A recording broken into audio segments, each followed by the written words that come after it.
Nu, că nu mai rezist, trebuie să vă spun ce mi s-a întâmplat. M-a sunat ieri Georgiana să mă duc pe la ea, că e singură acasă, să vedem un film. Da, zice, vezi că n-am televizor. Adică ce vrea să zică? Să-i duc eu televizorul de la mine de acasă, a? Ia uzi, băi nebună, păi am Samsung, stai cu minte. Abia mai am o rată, două să-l plătesc.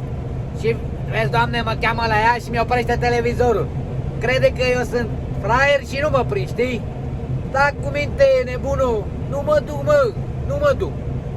Vedeți, dacă vă sună pe careva, nu fiți fraieri, fiți deștepți ca mine.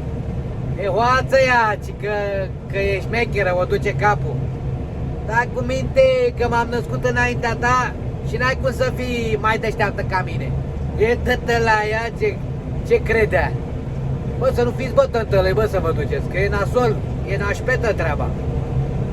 Georgiano, te pup și data viitoare ai tu grijă cu cine te bagi în seamă, că nu ești tu deșteapta pământului. Da? Hai, te-am pupat. Vă țin la curent dacă mă mai sună careva.